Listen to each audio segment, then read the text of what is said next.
Баршаңызға сәлем. Фанта Кока-Кола компаниясына тиесілі газдалған алкогольсіз сусын атауы. Қазіргі таңда әлемде Фантаның 90-ға жуық түрі шығарылады. Апельсин, манго дәміне ие Фанта дүние жүзінің 180 еліне тараған. Алғашында Фантаны алмадан және ірімшіктен жасаған. Фанта сөзі неміс тіліндегі фантазия сөзінен шыққан. Ол қиял деген мағынаны білдіреді. Фантаны Германияда ойлап тапқан, және де ол алғашында сары түсті болған. Фантаны Бразилияда көбірек ішеді.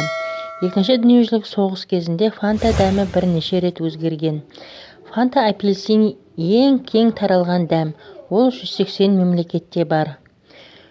Күнделікті шығатын видеолар жіберіп алмас үшін арнаға тіркелуді ұмытпаңыздар.